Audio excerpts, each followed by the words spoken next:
Let's see, we're on air, and it is 6:02. Apologize for the late start. We'll go ahead and call to order the June 3rd, 2020 meeting of the Beavercreek Planning Commission. With that, we'll go ahead and do the roll call. Mr. Height. Here. Mr. Loftus. Here. Mr. Meyer. Here. Mr. Schreider. Here. And Mr. Self has not arrived yet. He is running behind. Okay. So we will document when he arrives. Okay, perfect. The next item is the approval of the agenda. Do we have any changes? Anything that we should be aware of? On the agenda, there shows a reorganization. We'll wait for the chairman to get here so we can just move that down Okay, below the public hearings. okay. And that reorg is what, That's where you elect the new chairman. Yeah, okay, gotcha. We'll just do that after the public hearings. Okay. Absolutely. Agenda's good. I will need Mr. Chair, I motion to approve the agenda. I'll second. then we can do that by general consensus. Yes? The last item before we get into our public hearings is the approval of the March 4th minutes. So it's obviously been a little while since we've all been together. So I will need a motion if there are no changes to the minutes from as written. Mr. Chair, I move to approve the minutes from March 4th, 2020. Mr. Chair, I second. And we will do that also by a voice consensus. Aye. Yes. All right. We are, per Mr. Burkett's request, we're going to move the reorganization down to the very end of this, just electing chair and vice chair. So with that, we will get to our first public hearing. It's PUD 13-5, Amendment 520, the Germany Lane Development. And with that, if we could get, you could read the case for us, please. This is case number PUD 13-5, Amendment 5 of 20, on an application filed by John Koppelcheck, 3500 Pentagon Boulevard, Suite 500, Beavercreek, Ohio, 45431. The application requests approval of an amendment to add multifamily and student housing as permitted uses to PUD 13-5. The properties are located on the southwest corner of Germany Lane and Wine Coop Court, further described as Book 1, page 9, parcels 83, 85, 86, 87, 88, 89, 90, and 91 on the Greene County Property Tax Atlas. Awesome. Thank you very much. With that, we will have staff and the applicant go over the case. Any comments that they have on the case? The applicant first to come up and present anything they have on the case. Hi, Jared Barnett with Mills Development. Have a very simple one here tonight for you. We're in the process of acquiring the roughly 4 acres there along Germany Lane. As we looked at the existing zoning for the site, and frankly, in the current climate, we probably looked a little harder than normal. We're really looking at this for an office development consistent with what we have in this corridor, but wanted to identify possible uses were that not to come to fruition. One of the things that's been talked about in this area is student housing, potentially multifamily in this corridor. Frankly, had this site been available probably 10 years ago as it sits, it would have been developed for that because there's a lot of hunger for that. Don't know if there will be for that, but we identified it as a use that could make a lot of sense in this area given the surrounding zoning, and wanted to, prior to closing on that acquisition, add those uses to the existing uses for the site. Again, our intention is to develop it like we always do, and we're already working on plans for office product there. But given that we felt that use could make sense, wanted to add that to the existing zoning. And I'll let Mr. Burkett go on further and be here for any questions you have. Perfect. Appreciate it. Thanks.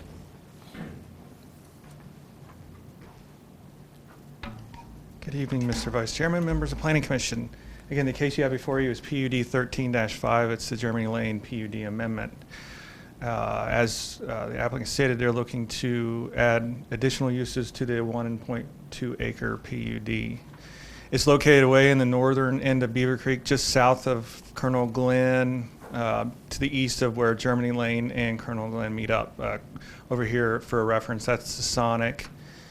Just to the east of that large building there, that's the Home Depot. So it's kind of tucked behind on Germany Lane, which is an old remnant of what Pentagon used to be before they built the highway. It used to come straight across, and then when they built the highway a few decades ago, they split Germany Lane. It dead ends into the back entrance for Home Depot. This property, I've highlighted the PUD here in blue. It was rezoned in 2013, and among the many uses are B3, a modified listed B3 with some of the more intense uses taken out, as well as all O1 uses. But as the applicant stated, they're looking to expand the options on there. There is limited amount of residential on this side of Colonel Glenn Highway, or actually on this side of 675. There's very limited amount of housing as compared to the size of the educational institutions as well as the military bases on that side of the highway. So again, there's limited housing in Beavercreek. There is some in Fairborn, but on this side of 675 in Beavercreek, there's very limited amount of housing.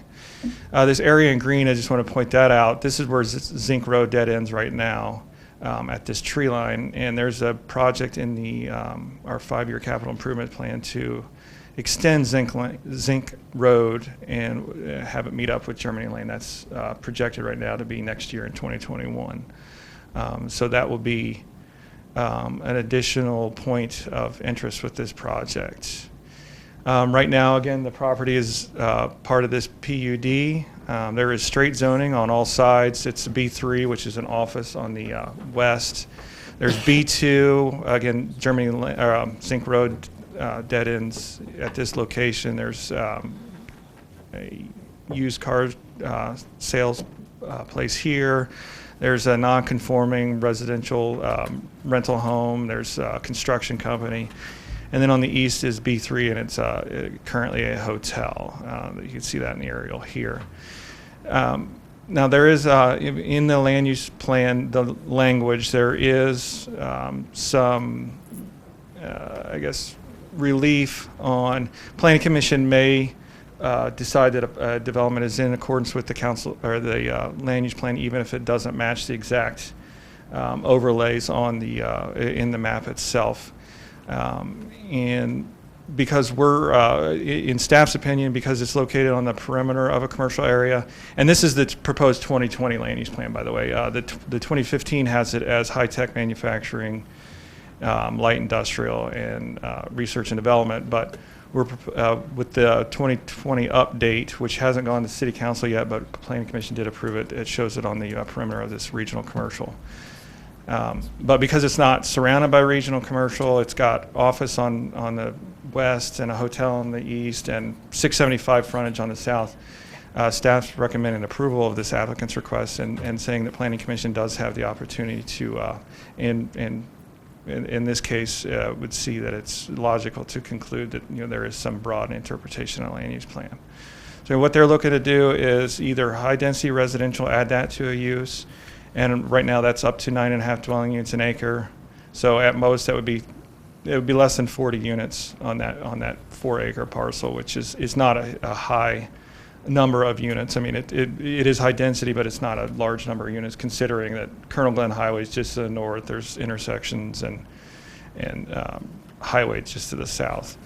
Also dormitories and associated with institution of higher learning, that language in there, and still maintain the current B3 and O1 uses.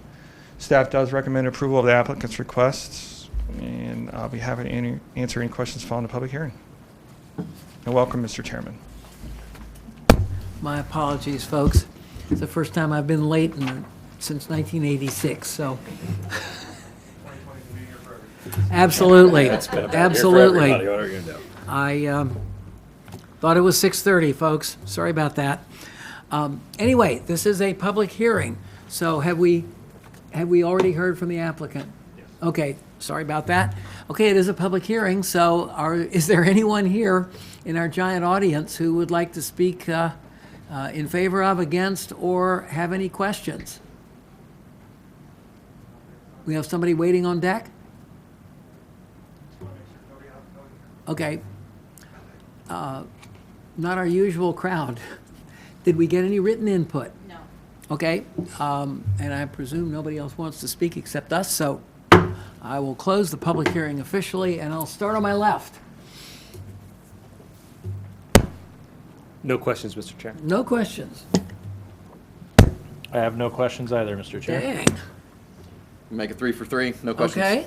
And No our questions. new member, welcome. Thank you. First time we have met in person, so we're happy to have you here. Thank you. I won't have to worry about saying gentlemen and Yeah, that's right. Ms. Akers anymore and messing up when I don't. The only comment I have is looking over this, while it doesn't exactly meet our land use plan, we had a long discussion about this a couple of days ago, I think yesterday, and the fact that 40 units isn't that much, and there are a number of accesses with traffic lights, so it's not gonna cause a traffic problem. And we are usually very picky about our land use plan, but I don't see this really moving away from the spirit of the land use plan. So that's my only comment. Okay, folks, we need a motion on this. Mr. Chair, I move to approve PUD 13-5, Amendment 5-20. Okay, I've got a motion. Mr. Chair, I second. I have a motion and a second. And Ms. Melissa, if you would read the roll, keep it all official and legal. Mr. Loftus? Yes. Mr. Meyer? Yes. Mr. Schreider? Yes. Mr. Height? Yes. Mr. Self? Yes, motion carries 5-0, and we are off and running.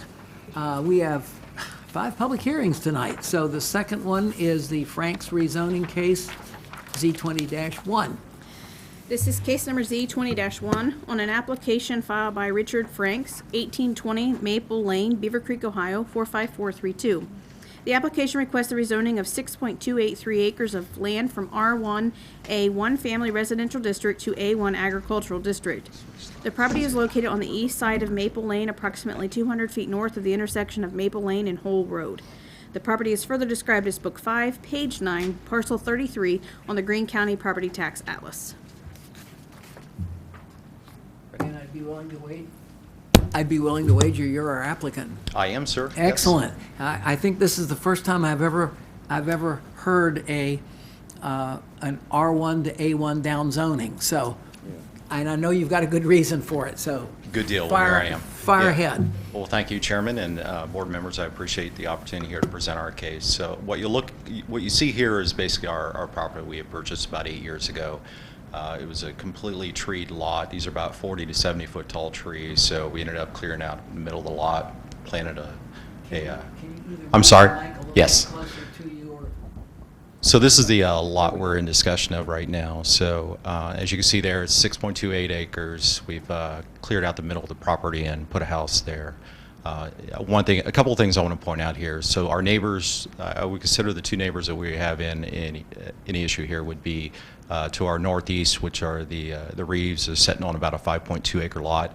And then our northwest there, the Fergusons, are on about a 2.5 acre lot. So I've got a considerable amount of dense tree in between us and the other properties. But what I'm really looking at is the east side of our property, the complete treed lot on the back half. So my wife and I, when we purchased this, we had ambitions of using the property a little more than what just having a house on it. So I've put that accessory building there in the back. I applied for that 4 years ago.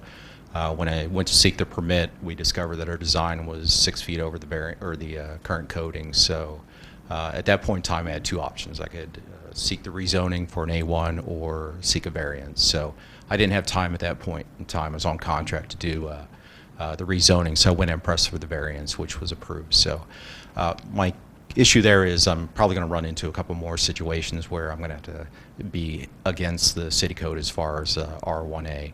So we eventually want to put a tennis court in the back. I haven't researched the code as far as what limitations that's going to have on an R1A, but I also would like to do a parking pad up my driveway there before the bend coming out of the house with a single car carport. So it would be an accessory building that would be in front of the frontage of the house, so I'd be in violation of the residential code. So in lieu of going through the variances for that, I think this is the opportune time for us. A couple things I do want to point out here, I would like to, for your sake, is the south side of our property is about 770 feet of linear feet of property that's adjacent to Greene County property. That's Carroll Park. I don't know if you've ever been over there, but it's tucked away in an area I didn't even know it existed. I've been here for 21 years. And then to the east side of our property is another 660 feet, I think, of adjacent property to Carroll Park. So I got about 1,400 feet adjacent to Greene County property. So next chart, please. I'll do that. So this is kind of a bigger perspective of where we're at. So the couple things I want to highlight out there is you'll see the property surrounding us on the south and east side is all Greene County, Carroll Park. But what I do want to point out is across from the park or Greene County, that property all to the right, every one of those lots are over there are zoned A1. So some of them equal to or less than the size that we have and less density and as far as trees and what. So the reason I'm here is the application for rezoning. Like I said, I mentioned a couple of the projects we'd like to do out there, but also I've got a 5-year-old son who, my in-laws have a 158-acre farm in West Virginia, so they raise cattle. So he showed some interest in that. So I would like to have the opportunity to maybe get him a couple chickens or maybe a pony or do something there on that east side of the property that I'd be able to better utilize that going forward instead of just having a house out there. So anyway, that's basically why I'm here and why I'm presenting the application for rezoning. So I appreciate your time. Thank you. I know we have a staff report next.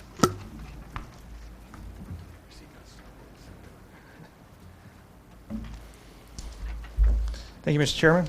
The case you have, this case is Z20-1. Again, this is the Frank's rezoning. They're looking to rezone about 6 1/4 acres from R1A single family to the agricultural zoning.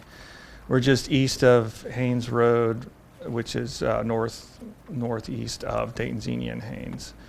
As the applicant did a good job describing their property, his property pretty well. This was done this year, so there's a pool at this location as well. On the zoning map, this property is R1A. There's a single-family residential neighborhood on the other side of Maple Lane on this side, but as you can see, these are large lot residentials.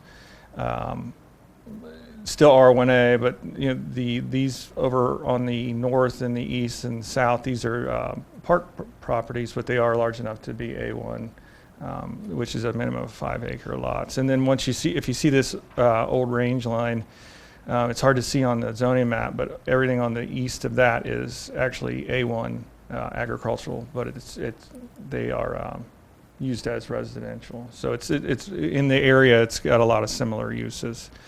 There's nothing in our zoning or in our land use plan that designates for future agricultural. The closest thing would be this low density residential. So there's no conflict with the land use plan. Again, what they're looking to do is change it from R1A to A1, which includes the use of agricultural activities. Now, this is a straight rezoning, so we can't add conditions about eliminating certain uses. It's everything that's in the code for agricultural use, agricultural activities. Also, home occupations, one-family dwelling, and if they raise crops or if they raise chickens on the property and they sold the eggs, they could do that on an A1 property. Again, the minimum lot size for A1 is 5 acres. With this particular lot, in some cases, if you would think about having an A1 lot in a residential area or something like that, if it was a large lot where it was a lot of vacant land where they could put some of more of the more farm type of animals like pigs or a large number of cows or other agricultural animals, and the neighbors would be worried about the obnoxious smell or noise or anything like that. But he's got a 5,000 square foot house in the center of this property, so there's not going to be a large amount of pasture land or anything like that. As the applicant stated, they're looking to have some chickens or maybe a small pony.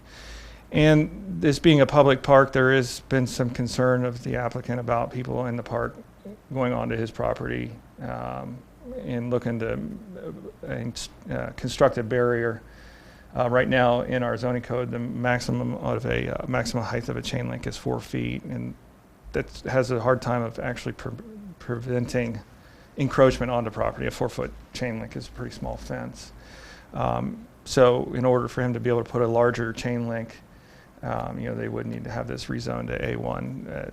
And as the applicant stated, you've got 1,400 feet of frontage on that property, on the park, and that's just prohibitive for doing any kind of wood or vinyl fence or anything like that. Staff does recommend approval of their requests. Again, there's no conditions in the resolution, I mean, this being a straight rezoning, but I'll be happy to answer questions following this public hearing. Thanks. Thank you. Gentlemen, I'll just kind of open this up. Fire away. Oh, I'm sorry. Take me away from here for a month or two and I forget the procedures. This is a public hearing, so if there are folks here who wish to speak in favor, against, or simply have questions, please feel free to step right up and ask. Did we receive written input? We did receive it. Okay. We received an email from Daniel Reeves of 1848 Maple Lane, who is in support of the change to the zoning code, and each member got a copy of the email. I presume he's one of your neighbors? He is. Okay. Okay, thank you. Okay, anything from our missing public today? Okay, if not, I will officially close the public hearing, and now I will throw it open, gentlemen.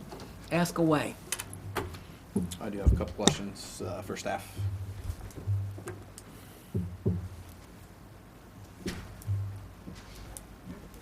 Yes, sir. Where are the applicant had stated there were other A1 lots located? Those are, if this old range line, which is how they used to denote farms, on the east side of that, this whole area, Deerbrook Chase, I think, that they are large lot A1 zone properties. It's an old zoning line too that transects a lot of these properties too. So it's an odd zoning over there, but these are all A1. Okay. What about accessory structures? I'm not real familiar with, and I apologize for not doing my homework, but what is our limit on A1 zone for? We don't. accessory I mean, we structures? wouldn't, because there's a lot of, if on a traditional A1, if you had a normal size house, you might want more barn space for, I mean, he's really going to be regulated on what he wants out there on an A1. Right. There are setbacks, but as you can see from the aerial, I mean, there's dense woods all around. So if he wanted to do more, he's going to have to clear more. And I'm not concerned with, there's a lot of dense woods to the north, and to the south and the east is public city park. So I'm not concerned with the amount of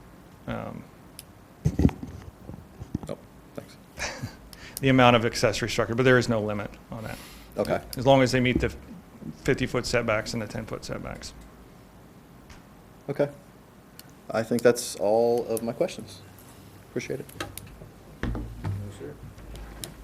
Yeah, for staff, so, Mr. Franks, I certainly understand why you're requesting what you're requesting. But this does seem to fit more into the variance category, right? You're taking the structures that Mr. Franks wants to build. Yeah, well, we don't Are grant, but variances- if they were looking to have chickens or I mean, Correct. we can't grant variances on the use, and that's an agricultural use, and so we wouldn't be able to. But I grant guess that. that's kind of it. I mean, a lot of it seems to be, building of a tennis court and all those things. I might have been on zoning appeals when you did this. This looks familiar. But He wouldn't be allowed to have those animals if that's. it comes down to the animals, right? So Right. is this truly going to be agricultural, not under Mr. Frank's Yeah, ownership? he just wants it to be, yeah. But the next person may decide that he's wiping out all those woods and now it's, And that it was is a pig farm because they're that not was going to come one thing- back and request. That was a one thing I return to considered, residential. but this is like I said, it's not, if this were a house on the edge of, a 80-acre property or an old house that, could be demolished easily or something, but this is a house, it's a 5,000 square foot house built 5 years ago. Right, but So- what happens when the guy decides to have cows and pigs on Maple Lane? Because you know what I mean? Once it's I mean, on this. Once it's if agricultural, he can do agricultural, whatever he can. wants. But he has to front, live back, there and side. too. That was my point. I mean, Yeah. I don't know. This is a concern, right? I mean, as I was reading through this, I have all belief that Mr. Franks is doing exactly what his plan is, but the next owner the families on the other side of Maple Lane may not Right. be appreciative that if the next owner decides that he's on farmland instead Sure. of a And residential that, area. again, that would have been something that would have been concerning had this not been a 6-acre lot instead of a 50-acre lot, or is surrounded by park that's not going to be sold to an investor or somebody wanting to do a farm out there. And the sheer fact that the house is in the center and not on the very perimeter of the property, all those, those facts aligned up. That's where I wasn't really concerned about them putting a large amount of obnoxious animals on the property. I appreciate that. Thanks. Other questions? Other questions, gentlemen? Just a quick one for you. When, I think, and it's a comment too, I think what he really, a lot of this is being able to fence off that border with the park effectively. That's the golf frisbee area, That's correct. is it not? There's a large, And a 4-foot fence doesn't stop a high-flying frisbee, and I think that's part of the problem. there's several, or all kinds of frisbee holes out there. So Right. people going to retrieve it if it goes over or anything like that. And speaking from long experience, what is becoming Cedar Brook Farms there on Shakertown Road, just east of North Fairfield, for years was a working farm with cows. We could hear them in our plat at night mooing, and when the wind was right, we could also smell them, but that was part of living in Beavercreek. There are a number of working farms around here. I doubt seriously if, because of the value of the property, I doubt seriously if that would ever become any kind of a working farm. And When was that zoned R1? Do you remember? all that had to have been It was before the city was a city. I mean, Okay. because of if you look at the zoning map, the way they just drew that line straight across, and outside of any kind of parcel line, that A1 property line or zoning line is just a strike across the middle of the map, so. Well, I was thinking that the zoning for that was, at one time, that parcel is large enough to be subdivided into several lots. It And could now, simply yeah. never, it simply never was. So that also is going to protect further subdivision right now, because a future owner would have to come in for a, They'd have to rezone it again. for a rezoning. Back to R1. And with that big house in the middle, it would be really difficult to carve out any lots in there. Only a few, and it would hardly be worth the effort.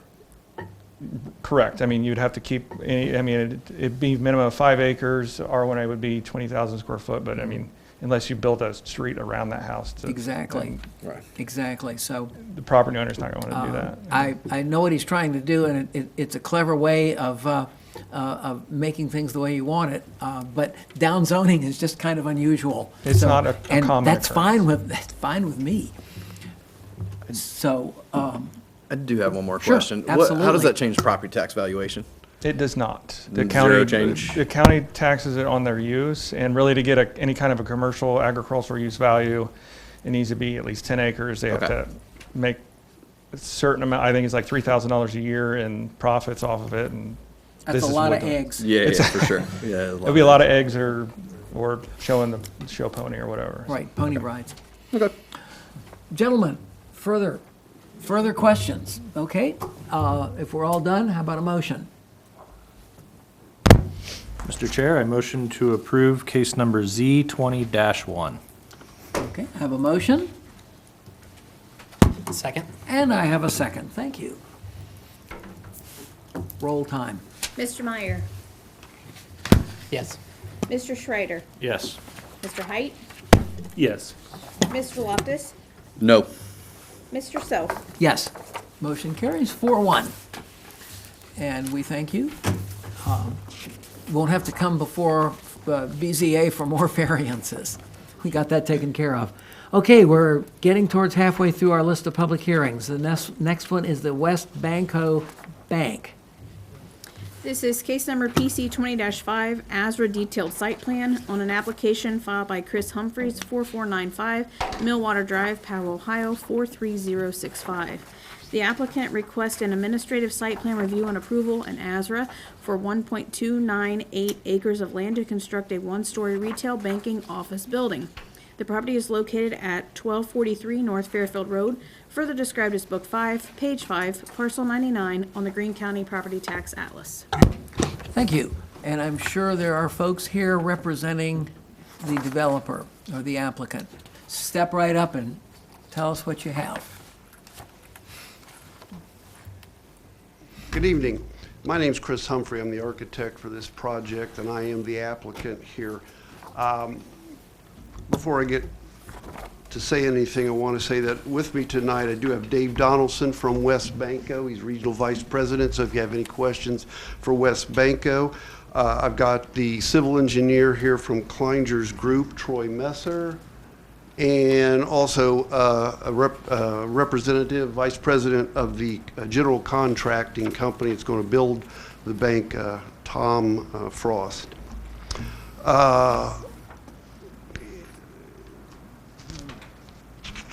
Briefly, what we have here is WesBanco would like to improve their physical representation, shall we say, in the community here by developing this location here, which is the, I'm sure you all know it as the lot directly north of the Frisch's restaurant, which is fairly new. Right now it's occupied by an abandoned a wooden residential structure with a garage in the back and a lot of very ugly scrubby woods in the rear. It's about 1.3 acre parcel. It's quite narrow and it falls off in two different directions. It falls off quite a bit from the street going back to the west and from the north down to the south down to the Frisch's property. What we're proposing is an approximately 2,600 square foot bank with 2 lanes of drive-through services. We're going to provide 20 parking spaces. Those will be split between ones in the front, which will be mainly for the customers, and then in the back for the employees and overflow parking. The intent is to connect our property via a access road to the Frisch's on the south and make provisions for that access road to be extended to the north there at some point, I guess, if that property to the north is ever redeveloped. The zoning supports what we're doing here. We are within the setbacks. We're providing the required amount of green spaces, but in addition to that, we have agreed to a 25-foot strip along the back of the property that will be a no scrape zone. In other words, we're not going to go back there and do any kind of work. We're going to leave the trees that are back there as a buffer between us and the residential to our west. That's the only residential that we abut. Everything on the north, the south, and the east is commercial. We plan to do the landscaping per city code. We plan to do lighting per the city code with one request here. Should I say that now, Sandra, or can if I want? Okay. We're being asked by the city to turn our lights down 25% after business hours. And we're going to ask you to consider not doing that because this is a bank. We do have an ATM, which is 24/7 service. And we feel the lighting is part of the security for the customers at that ATM.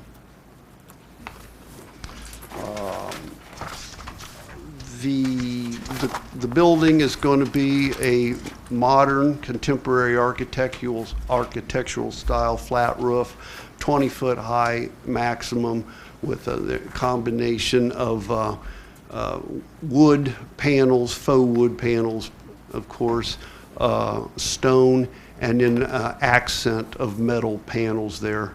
The green being the accent metal panels, and the green being WesBanco's signature green. we've got in front of us here, or we received a recommendation, or in the staff report, 19 items that they want to make a condition for this approval. We have no objection to any of the conditions, with the exception of the lighting, which I've already mentioned. Thank you very much. Thank you.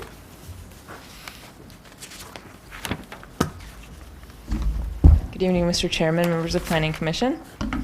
The applicant is requesting administrative site plan review and approval to allow for the construction of an approximately 2,600 square foot bank to be located at 1243 North Fairfield Road.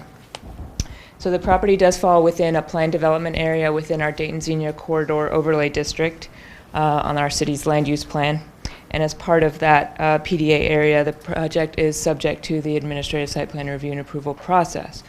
Planning Commission recommendation of approval is required as that first step, and should it get through this process tonight, it would need to get approval from City Council as the final step.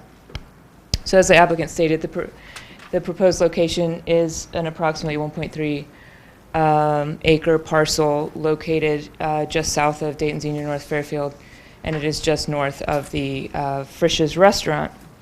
The property does currently contain a residential structure that was converted many years ago into a commercial structure that most recently was a plumbing business, which I believe it is vacant now. There's also a detached garage to the rear of the building, and a driveway and parking areas. So as part of this application, the building, the garage, and all of the parking, as well as the drive aprons, would be removed to make way for the new bank. So the property is zoned B2 and will remain as such. This is not a rezoning application. Banks are a permitted use within that B2 zoning district. So as far as the building design goes, the applicant did state that the 2,500 square foot building would be composed primarily of stone veneer along with ephes and stonewood and some metal accents. Staff was pleased with the initial presentation of the renderings that was provided to us, and we feel that it is consistent architecturally with a lot of the new developments that we've been seeing along Dayton Xenia Corridor, including Children's Medical, Panera, the new IH Credit Union. As far as the transportation improvements go, there are two access points. Oh, let me go back here. Sorry about that. There are two access points to the site. The primary access, as the applicant stated, is going to connect to the Frisch's and then go out to the traffic light on North Fairfield Road. The secondary access point is going to be off of North Fairfield. So originally in your staff reports and also on the plans, it is shown as a right-in, right-out only. However, the engineering department has some concerns about having a right-out that close to the traffic light. So they are going to be requiring that only be a right-in, and I believe the applicant has agreed to that as well. So that's not something that needs to be changed in our resolution. We do have a condition that states that the engineering department's comments shall be addressed before we release permit. So we will make sure that is taken care of, that they do come to a final agreement on that. But what it is looking like now is that it will just be a right-in only. And if anyone wants to leave the site, they will have to go out to that light. As far as parking goes, they are required to have 250 one parking space, for every 250 square feet of floor area, plus one space for each employee. That brings them to a total of 14 required parking spaces. They are providing 19 spaces, including one handicap accessible space, so there is no issue there. And then the applicant did discuss the landscaping a little bit. We did make a request to try to preserve as many of the trees as possible at the rear of the property, and that's basically because of its adjacency to residential. We want to make sure there's as much green space between the bank and the houses just to the west. So the applicant said, okay, we got as much as we could, having that dry pond back there. And what they'll have to do is put in a orange fencing before we release any erosion, not erosion, what's the word I'm looking for here? Grading, sorry. Before we release any grading permits, they'll have to put in they'll have to put in the orange fencing just to make sure that none of that area is disturbed in any way. And then additionally, we did require that they install a row of evergreen trees along the back of the parking lot for some more screening, especially for, I would imagine that the employees are going to be parking back there. They'll probably be there early in the morning to make sure that there's no light spillage going back into the neighborhood. Finally, just to address the lighting, we do have a condition that requires that the light poles be no taller than 16 feet because of that adjacency to the residential. We also do have the condition that requires that the lighting be reduced to 25%. The applicant did express some concerns about safety, and we went and looked back at some of the other bank approvals that we've done before, and with the Right Pat Credit Union, what we did is in the conditions of approval, we still had the condition that required that the lights be reduced to 25%, with the exception of the lights around the ATM machine, since it is 24 hours. So we would, if you guys would be okay with that, condition number 13 would add at the end of it, with the exception of lights illuminating the ATM. And then finally, signage. It is a B2 zoning district, so they would need to adhere to the requirements of the B2 zoning. They do show just one sign on that eastern elevation. We did add provisions in there if in the future they would like to have one additional sign on the southern elevation. We wouldn't have an issue with that. Again, they would still have to meet the B2 square footage requirements. So staff is recommending approval of this request with the 19 conditions, including the amended condition number 13. And if you have any questions, I can answer those following the public hearing. Thank you very much, gentlemen. We are very fortunate to have such a good staff. They keep us out of trouble on a daily basis. This is a public hearing, so if there is anyone in our extensive audience here who would like to speak either in favor of or against, or simply ask questions, please feel free to step right up and speak your piece. I'm hearing a deafening silence. Did we get any written input? No written input. Okay. Gentlemen, again, I'm going to open this up. This is fairly straightforward, so I'll just open it up for comments and questions. Don't be shy. I just have one question for the applicant. On the north side of the lot, I'm assuming it's going to be one way going through to wrap around to the... Correct. Yeah, so will Yes. there be anything back there to prevent anybody from, when they pull out of those parking spots, or there's primarily employee parking spots back there? So that somebody doesn't get confused and just go back the opposite way? Just curious. No, other than signage, I mean, we can add signage or markings, but just even as far as, there's no physical barriers or anything like that to prevent somebody from doing that. But the intent of those parking spots back there are for employees? Mainly employees, yeah. Okay. So that doesn't really concern me then, if that's the case. That's all I had, sir. Okay, thank you. I was gonna say something about if we could do motion lighting, but it sounds like you guys have already got that figured out, as far as being able to split the difference, so it sounds like you guys have got that figured out. Sounds like a good idea. And I just wanted to make a comment.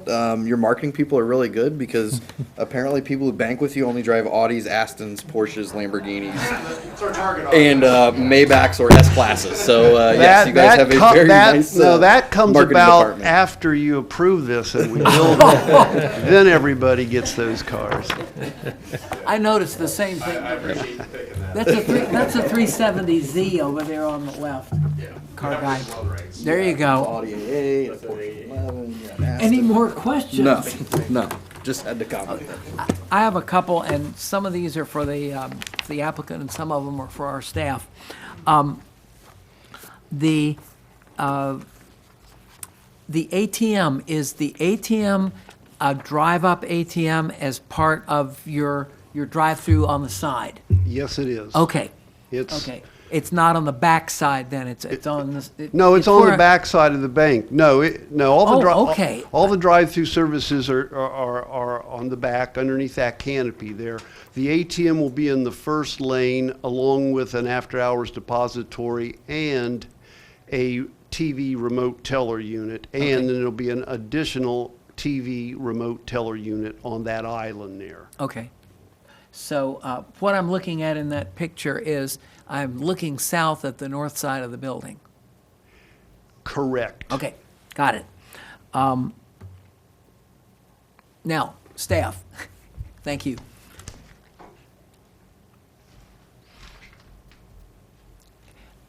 I know we often have in our conditions that the building be four-sided, and I can see that it is. Yes. So we don't really need to put that in there as verbiage. Correct. Yeah. Okay.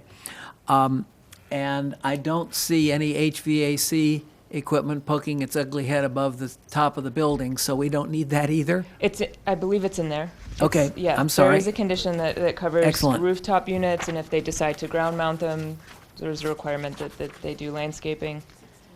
So, Okay. yes, it is Thank you, there. I missed that. Yep, number And 16. And the dumpster is cleverly hidden away, so we don't have to look That's- at that too much. That's correct. That is a detention pond, so it's dry most of the time. It is dry. And primarily, their yes. drainage shows, the drainage from the parking lot runs into that. Yes, Okay. Where does it drain to? that is not a question for me. I presume it drains, it's got to drain, just one second. I would imagine I've it got one or two more questions. Drains down to, The creek, Yes. exactly. So we have put in there that in the catch basins, there are oil water traps. quality. Right. Yes, Good. all of that will have to be addressed before we issue permits. Okay. From the engineering department. Final question is, since the lighting that they want to keep full strength is on the back side, and I don't really have any problems with that, but I think it would help if we put another sentence in that says that that lighting will be shielded so that there's no spillover into the adjacent properties to the west, which is the residential. And that way, we're kind of foot stomping it. Sure. So, now you're going to tell me where that catch basin goes. Somebody, we got an engineer here. Well, I mean, I don't know how detailed you want to go, but. No, I'm just, it's got to Initially, drain somewhere. It drained south. Okay. When Frisch's was put in, there was a storm sewer extended north to the property line. Fine, you just answered my anticipating- question. That's okay. all I needed to know. I thought I remembered that when we approved Frisch's, but that was a number of cases ago, so I don't remember everything. Okay, gentlemen, any further things? We had no written input, I presume, or you would have spoken up and reminded me. Anything further, gentlemen? No. I need a motion then. Do we need to change condition 13? Well, the Or motion you maker guys take needs care to of that do on your that. Mr. Chair, I move to approve PC 20-5 ASRA with the attached 19 conditions, but modifying condition 13 to read at the very last sentence of the condition, lights in the parking lot shall be reduced to no greater than 25% illumination level within 1 hour of closing, with the exception of directly adjacent ATM. We've done this before. I'm assuming we have some. Yeah, some I think originally technical it was wording. just with the exception of lighting around the ATM. Which will be shielded to prevent spillover to the adjacent property. Yeah, I think that. Yeah. Yes. You got That's that, a mouthful. Melissa? So Very all of excited that, to what we second just that said. well put together plan there. All right. Sometimes it takes a village of us to get it all right. Okay, I've got a motion and a second. Anything else for the good of the order, gentlemen, on this one? Okay. Read the roll, please, ma'am. Mr. Schreider? Yes. Mr. Height? Yes. Mr. Loftus? Yes. Mr. Meyer? Yes. Mr. Self? Yes, motion carries 5-0. Gentlemen, we're looking forward to a shiny new bank building in place of that unfortunate old house. And we are down 3-2 to go. This is, we are now, thank you. We'll now be raising Cain. This is case number PUD 88-21 mod 5 of 20 on an application filed by Kayla Holbrook, 1062 Ridge Street, Columbus, Ohio, 43215. The application requests a major modification to the specific site plan to allow for the construction of a 3,152 square foot restaurant located at 2755 Fairfield Commons Boulevard. The property is further described as Book 4, Page 3, Parcel 64 on the Greene County Property Tax Atlas. Thank you. And since there's only one person left, she must be here representing the developer. Hello. Yep, we are proposing to build a Raising Cane's where there is a Verizon Wireless. Yes, sorry. Kayla Holbrook, I'm with Oleo Development Group on behalf of Raising Cane's. And I signed in, I think that's all I needed to do. But where there's an existing Verizon Wireless at the mall, we are proposing to demolish that, and then we would be proposing to build a Raising Cane's, which I hope you are all very familiar with. This would be our first time in Ohio building in a municipality twice, so we've got a little bit of that experience here, and we are excited to build another one. This location is a little bit different than the other Beavercreek location. This has our new ERD prototype, so it's got a lot of design elements that were vetted through and would be shown, I believe, on the elevations that you all have a copy of. So it's much nicer looking, very modern. It looks pretty awesome. So we are happy to answer any questions. I know the staff report was pretty detailed, so I don't want to go into too much that you don't want me to, but happy to go into whatever you need me to. Thank you.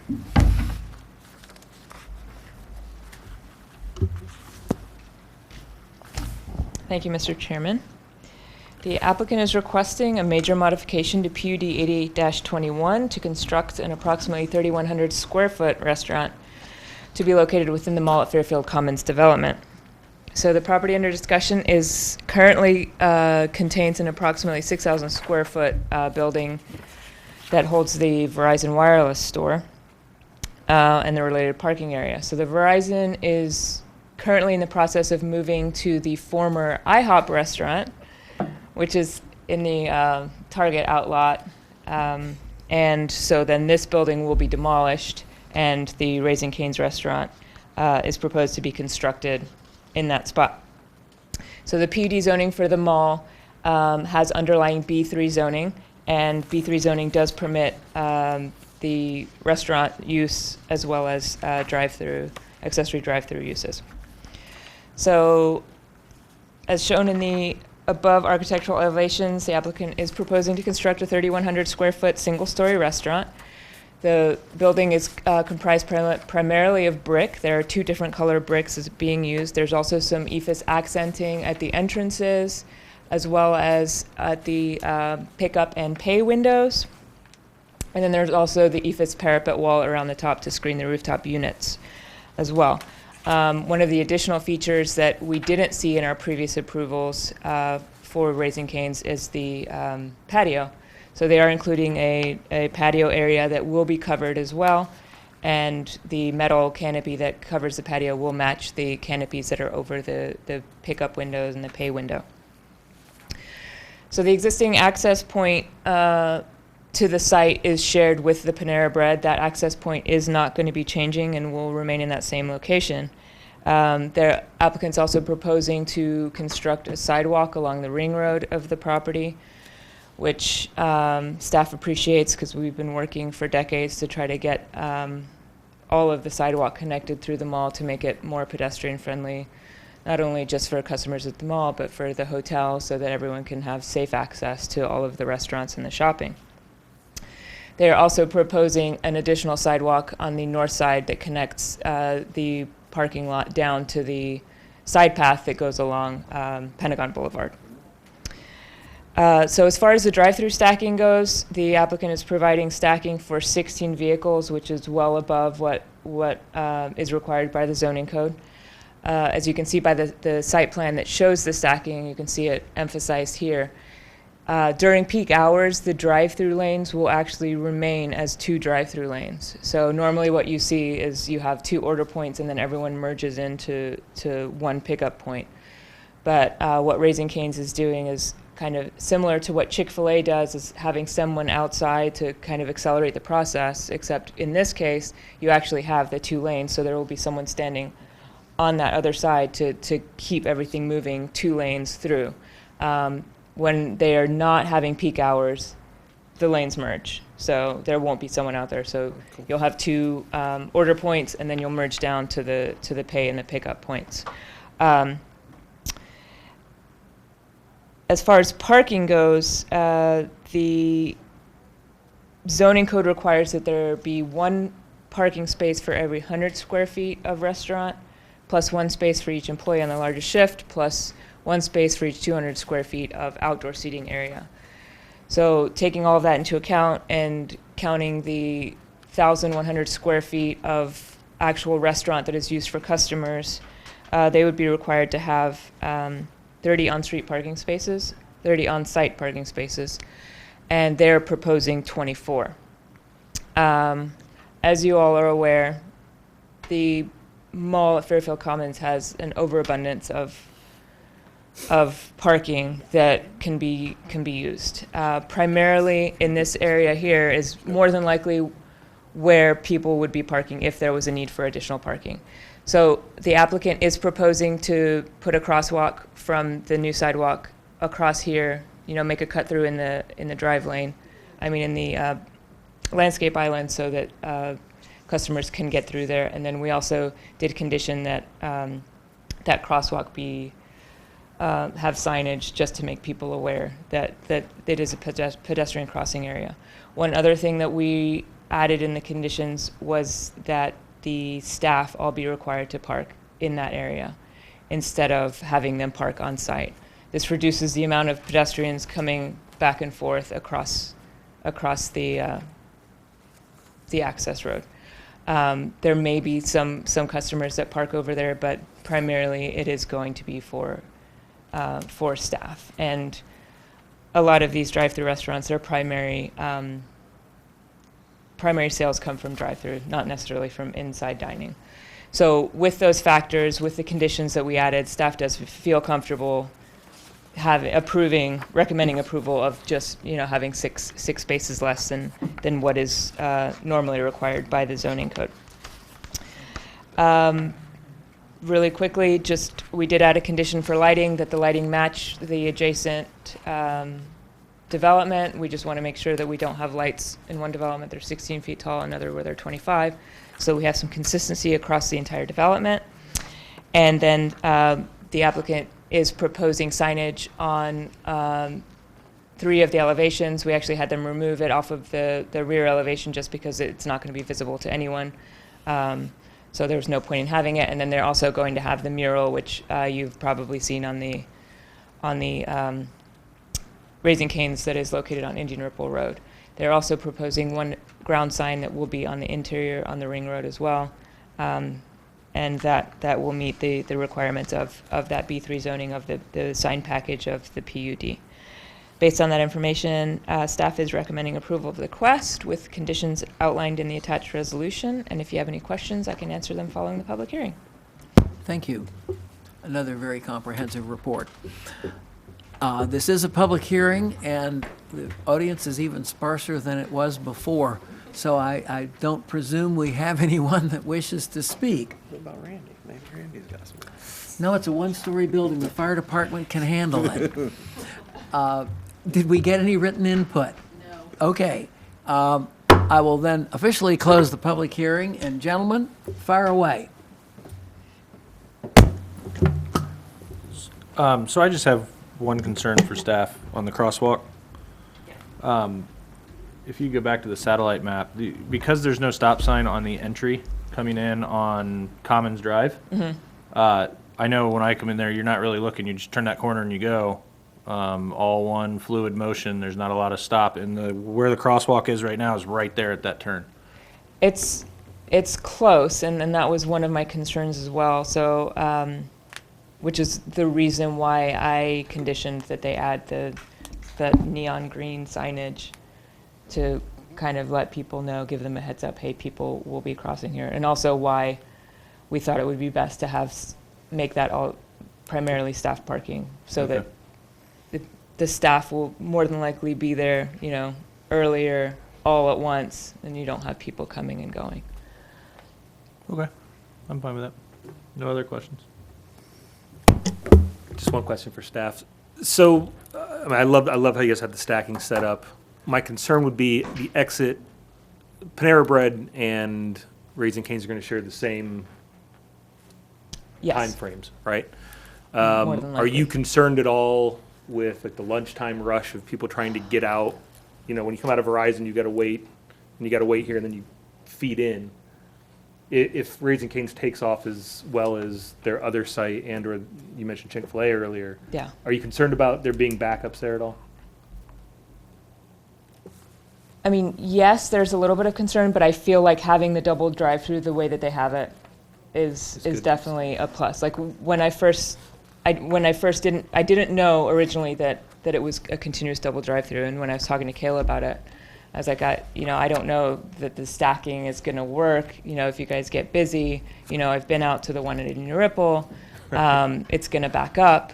But having a consistent double drive-through all the way through, I think it will work. And then also the fact that yes, Panera and Raising Cane's do have their peak times at the same time, but I think Panera isn't really. It's not different, fast food. Yeah. Yeah. Okay, I'm sure you thought about it. I just wanted to Yeah. run it past you. Thank you.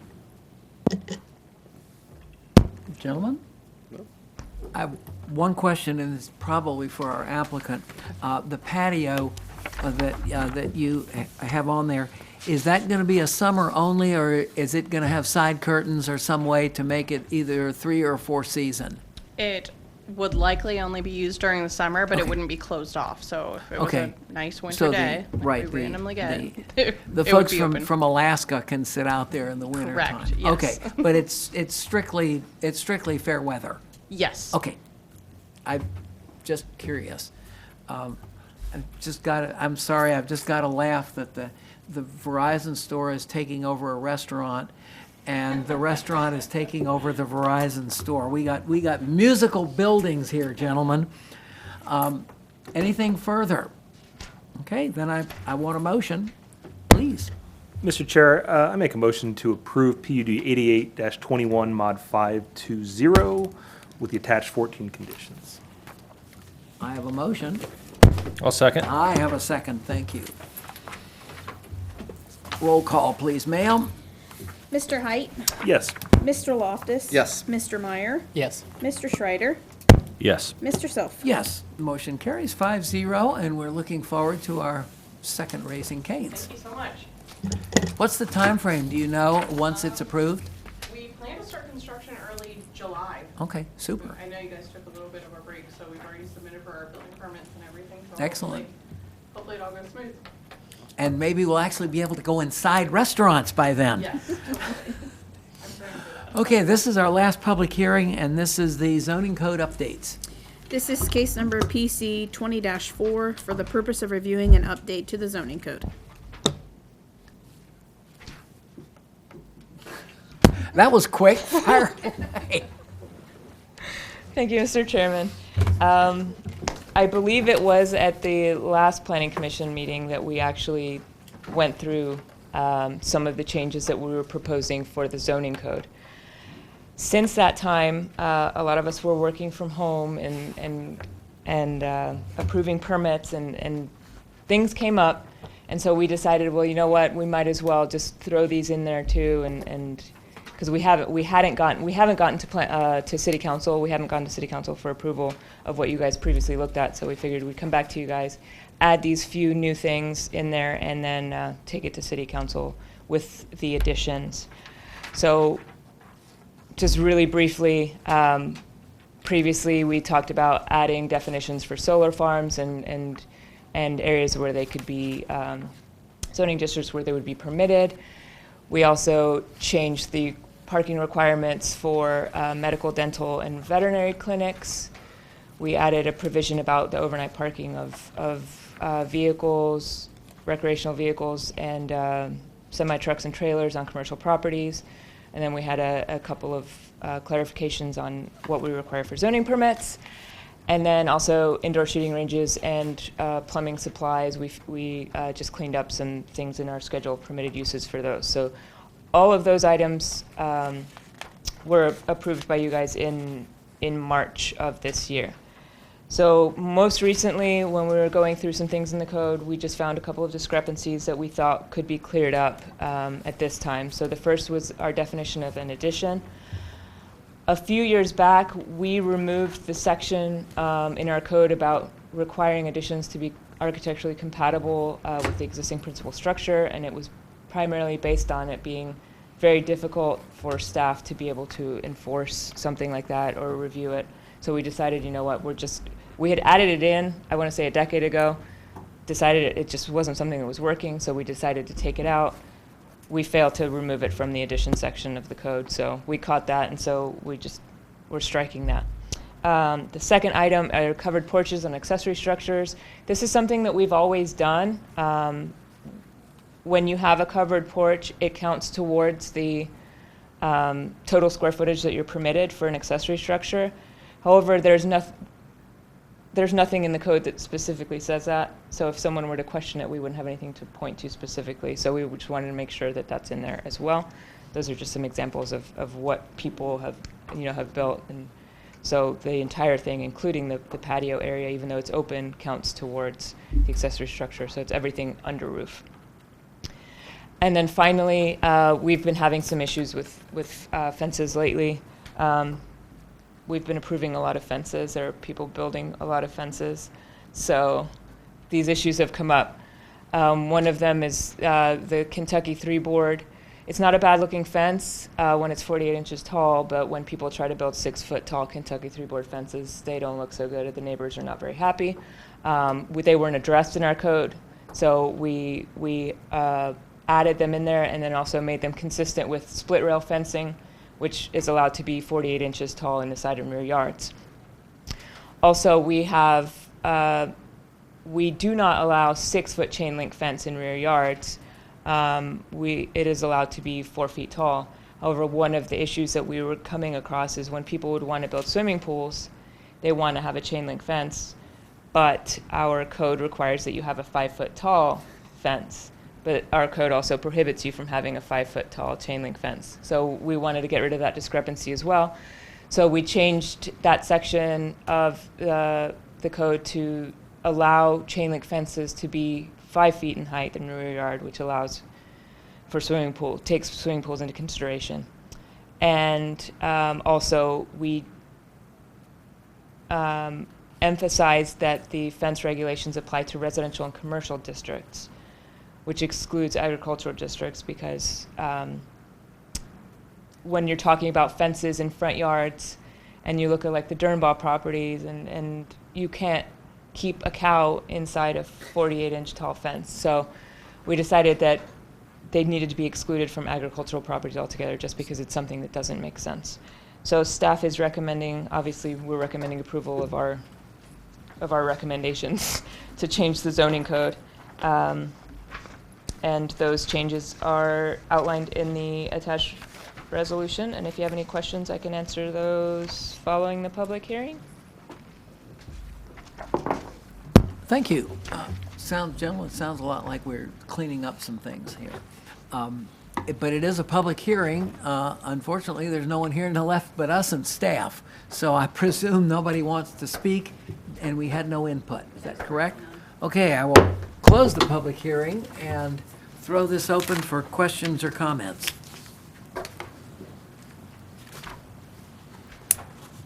No, sir. Gentlemen, since I missed the first one, I'm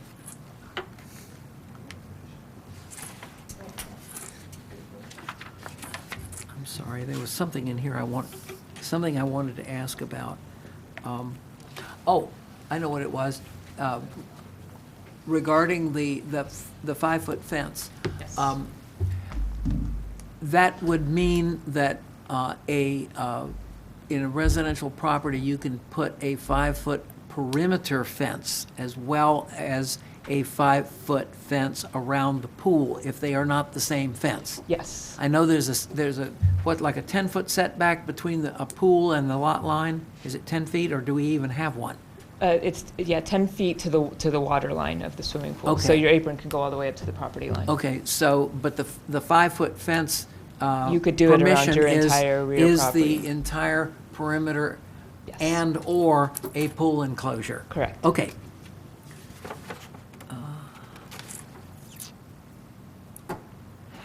And the fence on the right that you show, the split rail with the chain link in it, you can't have a 5-foot chain link fence sticking up above that Correct.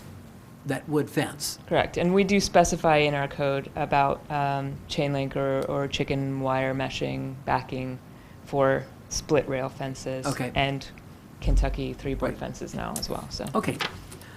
I think that's all I've got.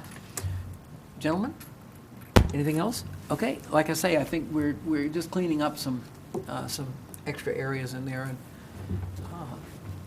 keep everything all up to date and square in Bristol fashion. Gentlemen, I need then a motion. Mr. Chair, I move to approve PC 20-4, zoning code changes.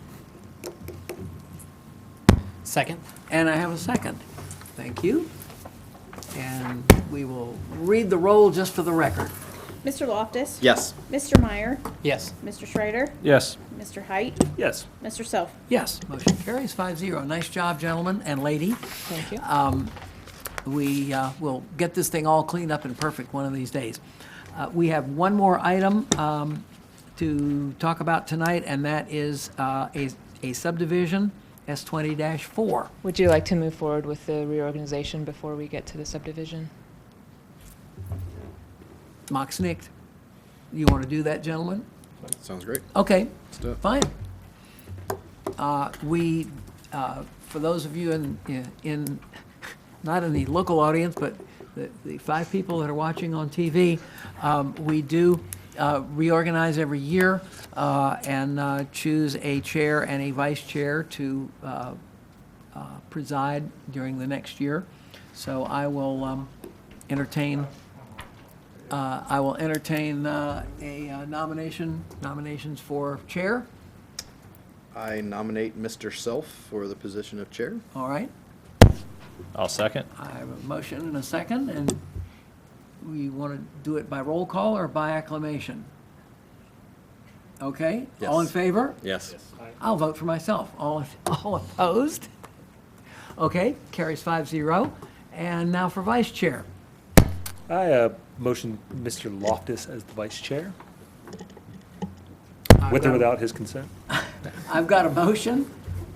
I'll second that I motion. have a second, and we'll by general consensus? Yes. All good? Okay.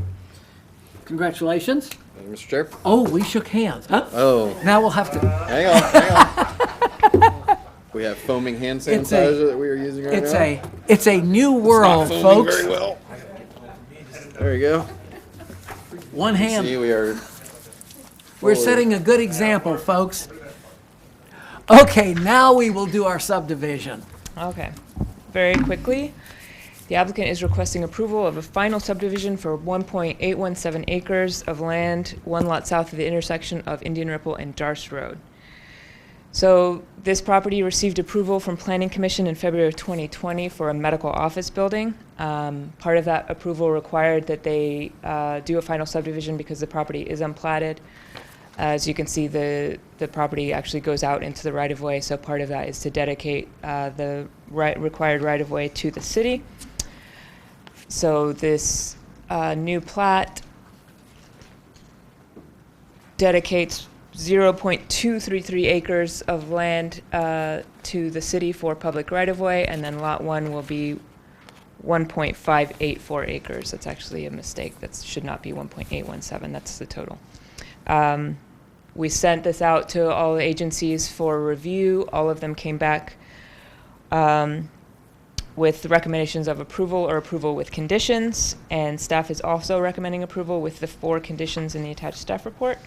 And if you have any questions, I can answer those not following the public hearing. I can answer those now. Gentlemen, No questions. questions? I think this is one of our famous no-brainers. We're just cleaning up what has been, I guess that parcel way predates the city, which is why it hangs out into the right-of-way.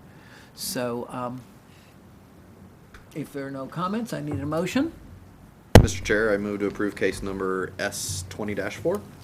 and a second. I'll second. I have a motion and a second. Let's read the roll just for the record. Mr. Meyer, Yes. Mr. Schreider, Yes. Mr. Height, Yes. Mr. Loftus. Yes. Mr. Self. Yes, motion carries 5-0, and I see we are fresh out of agenda items, so I'll entertain a motion for adjournment. Mr. Chair, I move to adjourn the June meeting of the Planning Commission. Mr. Chair, I second. I thank you, and we are, and once again, I apologize for being late, folks. Won't happen again.